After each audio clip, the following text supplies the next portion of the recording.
Hola, buenos días. Este video es un video especial. Hoy es el 11 de septiembre y hoy es un día muy sombrío para los Estados Unidos y a veces por otros países del mundo. Es un día cuando muchas personas que estuvieron enojados con las personas y el gobierno de los Estados Unidos atacaron a nosotros. Y les voy a enseñar dos cuentos que están en inglés, dos libros, y luego les voy a enseñar un slideshow de imágenes. ¿Ok? También voy a decir eso en inglés. Y pido a los padres que hablarán sobre eso con sus hijos, por favor. Hi, this is a different kind of video today. This is today is September 11th, and it is a video in remembrance of September 11th. This is a different kind of a day today here in the United States, and for some people around the world, it's a somber day. Some of us remember this day because it is a day that there are some people in the world that didn't like the United States and our government and different things, and they attacked us. And so this is a day that we take and set aside to talk about that. I'm going to share with you two videos of stories that are in English and then a slideshow of some images. And parents, I'd like you to take a little bit of time and talk with your children. If we were here in school, of course, I'd talk with them, but they're home with you, so please take a minute to chat with them. And please reach out to me if you have any questions. Ok, ahora les voy a enseñar dos cuentos, dos videos de los cuentos. Y padres, si tienen duda, algo, queja, siéntense confiado que pueden contactarme. ¿Ok? A ver.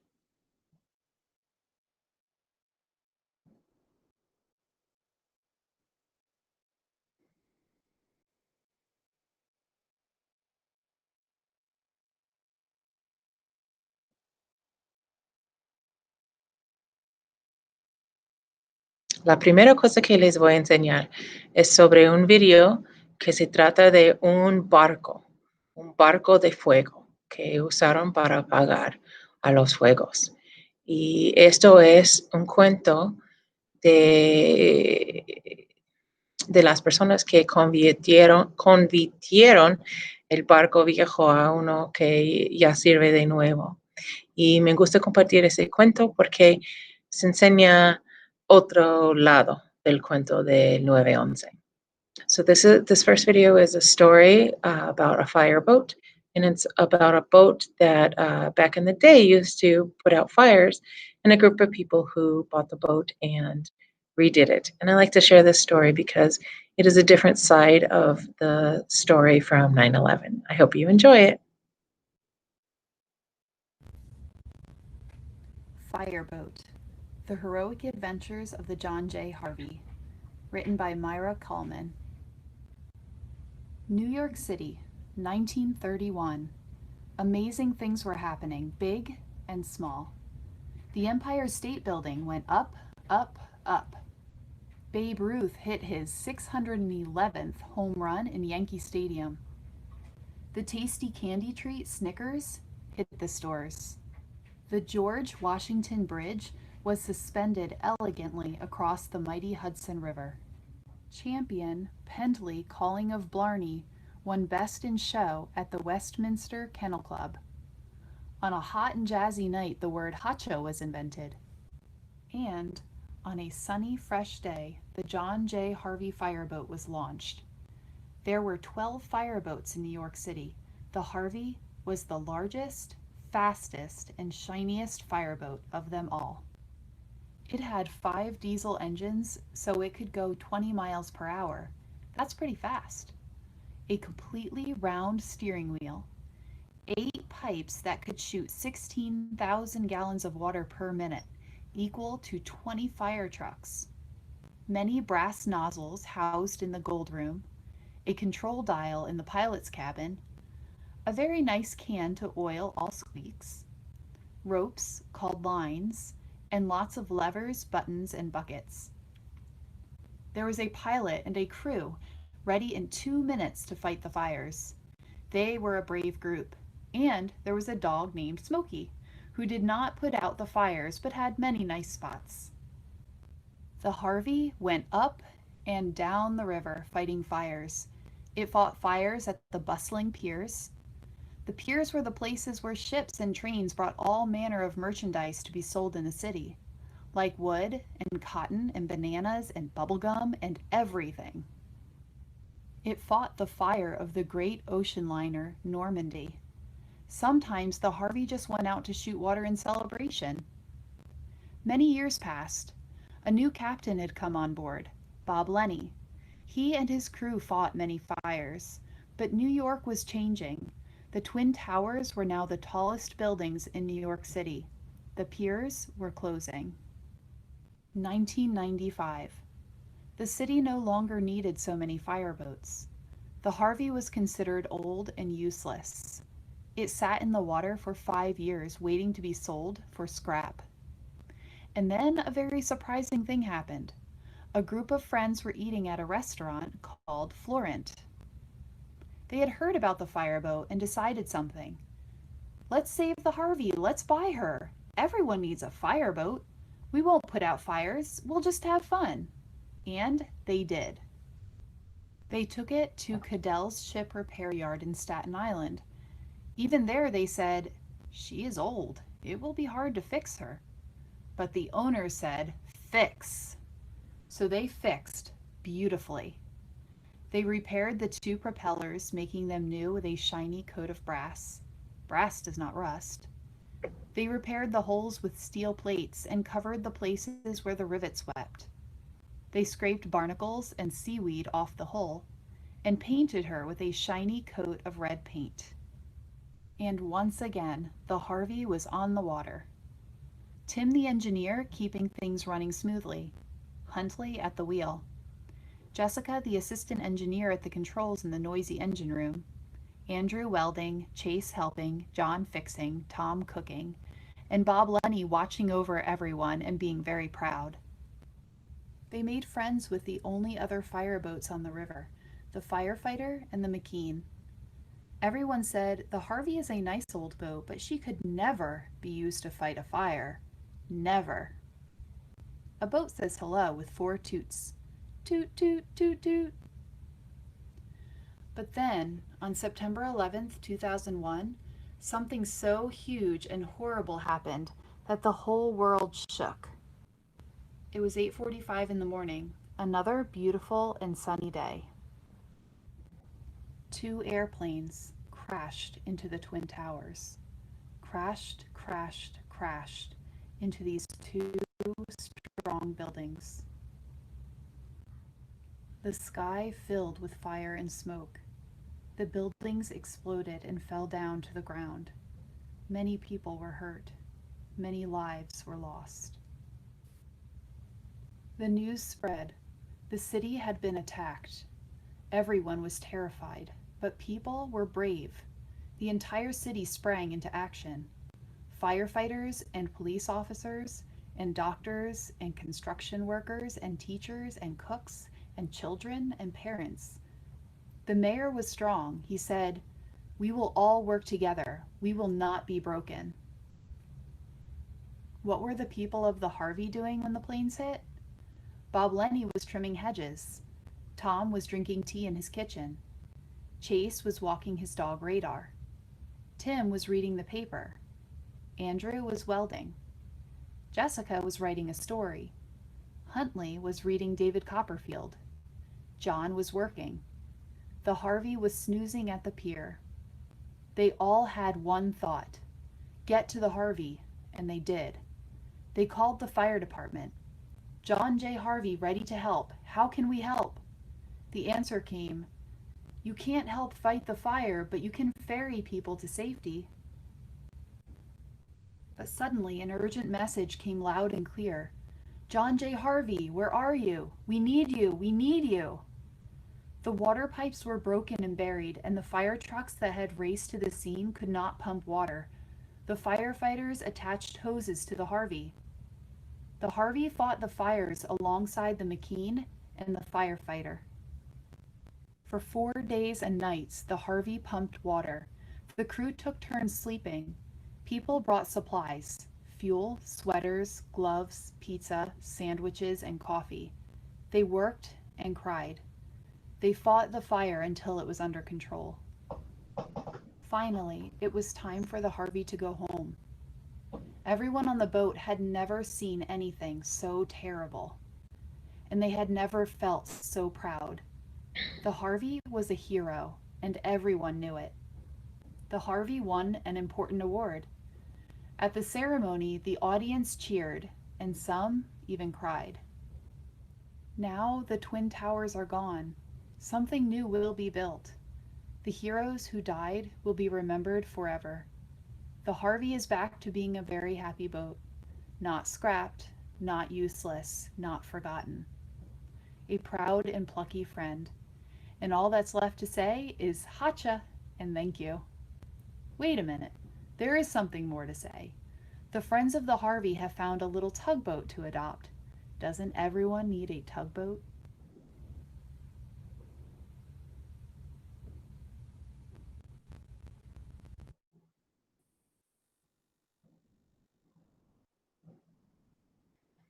Este es el primer cuento que quisiera compartir con ustedes. Como que dije antes, me gusta mucho ese cuento porque se trata de las otras personas, los otros héroes y cómo ayudó. So that's the first story that I'd like to share with everybody today. It's a different story. It's a story that talks about the other heroes, the other people who help save people. The second story that I have to share with you is also in English, and it's a story about what happened that day, but also still about the heroes that not everybody thought about. El segundo cuento que tengo para compartir es otro cuento de los barcos. Es sobre las personas de que todos no pensaron en ellos, pero ellos ayudaron un montón.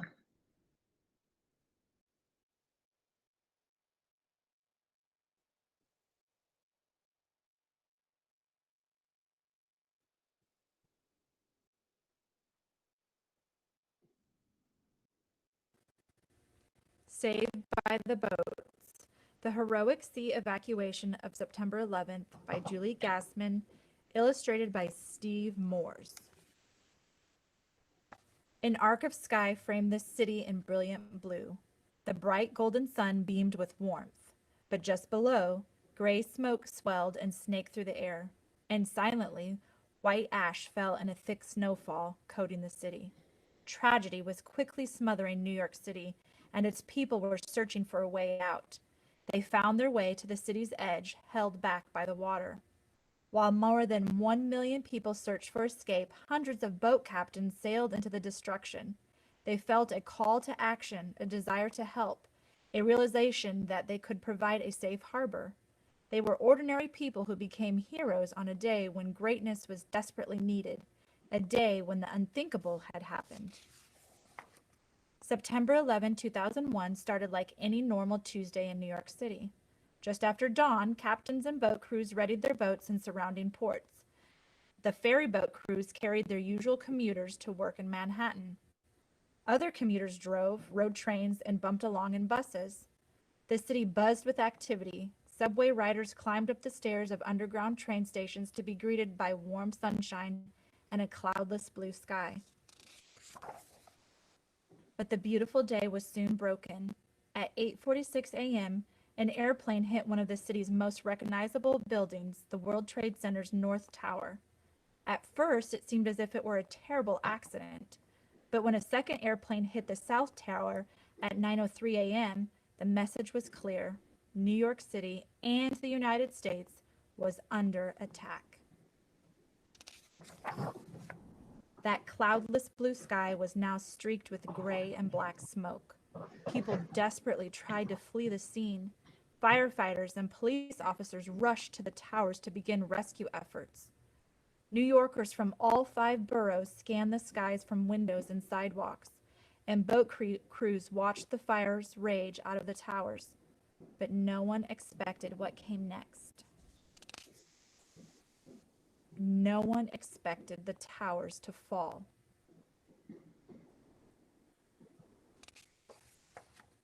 Suddenly, more than 1 million people were searching for safety, and subways, bridges, and tunnels were closed as a measure of security.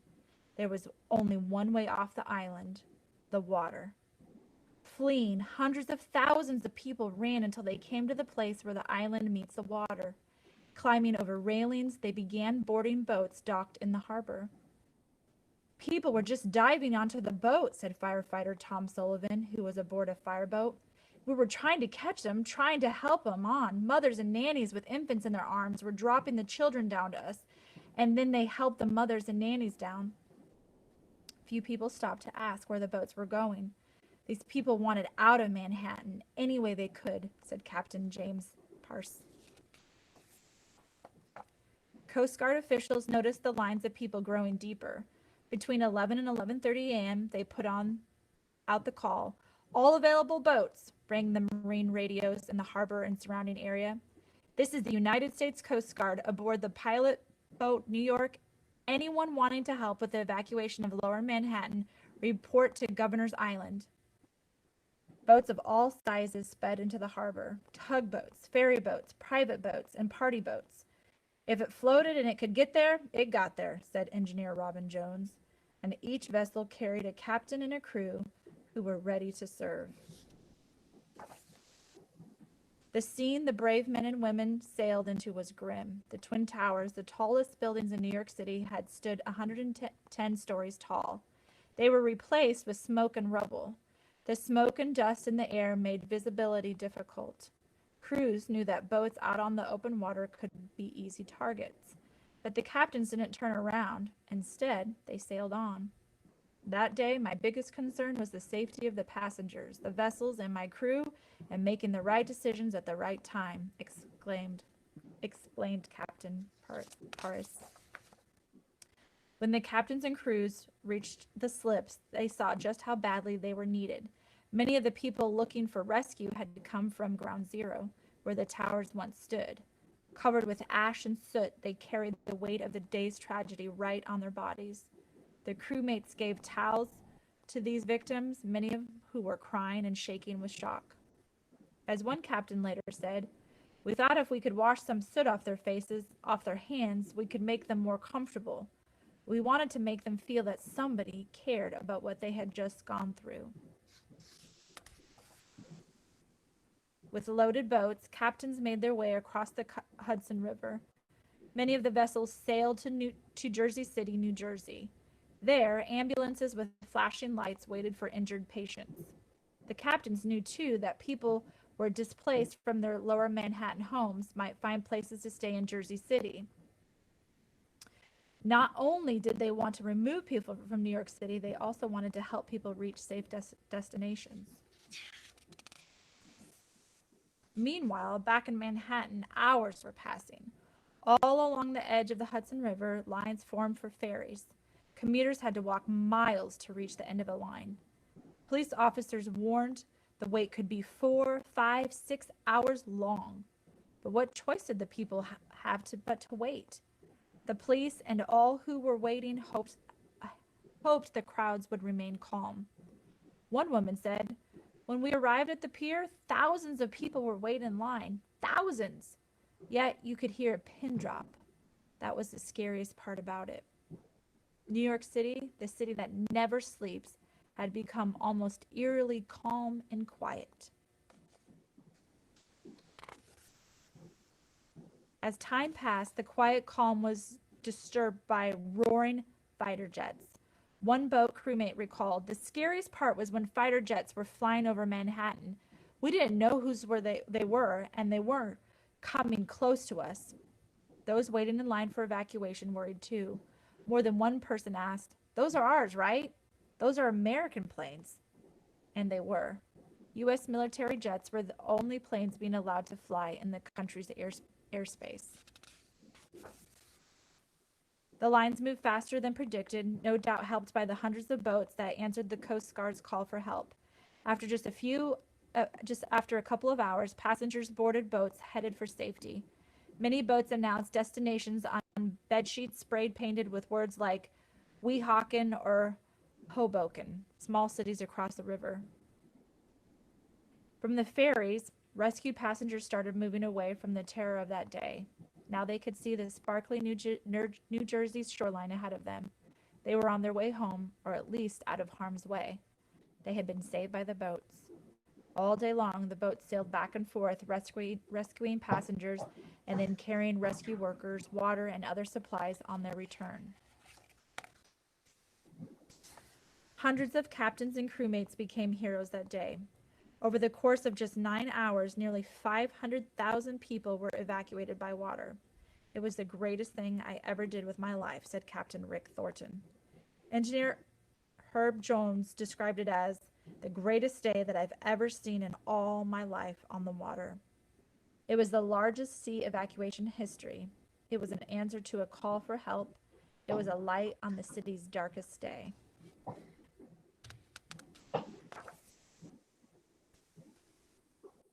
The end.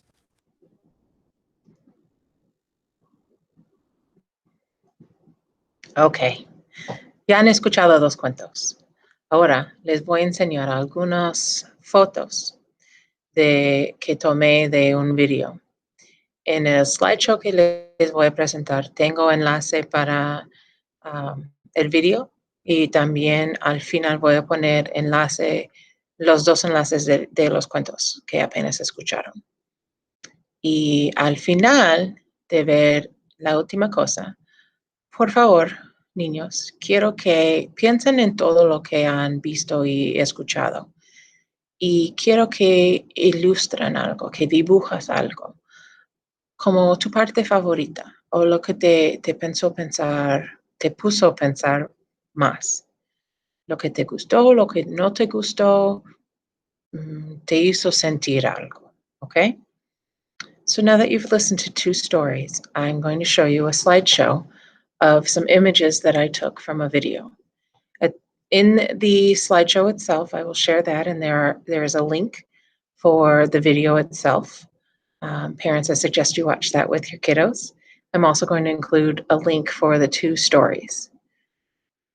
The last thing that I'd like for the kids to do, for the students to do, would be after you have watched this whole video, I would like you to illustrate something or draw something that you enjoyed, something that made you feel, made you think, and I'd like to do something with that. So I will put out a message for that. Here is our last part.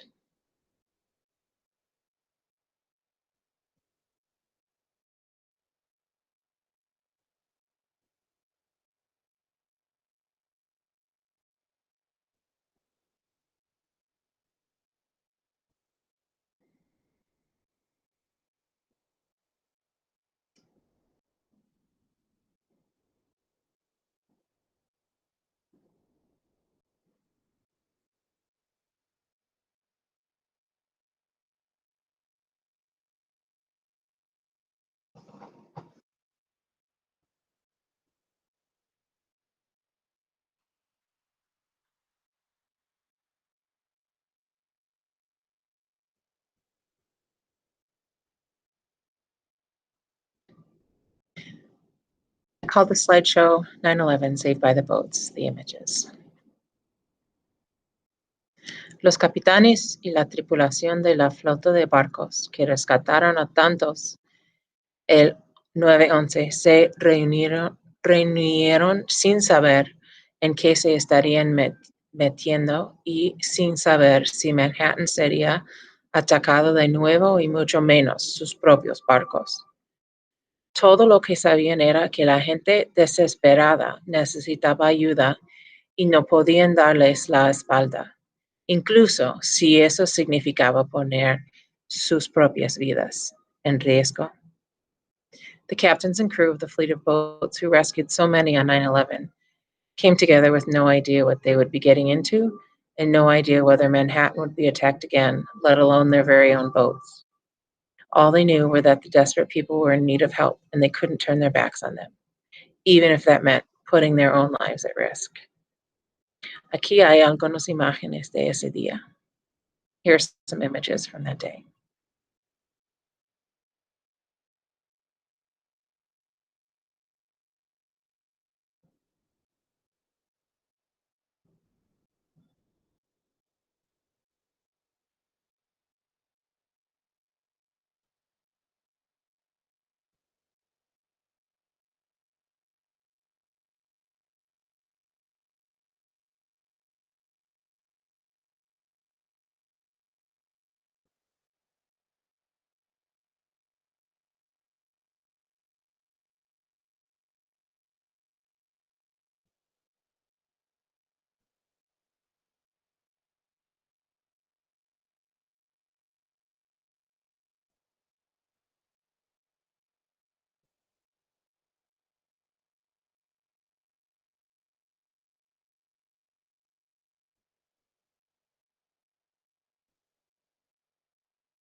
Es lo que tengo para presentarles para el día 9 de septiembre.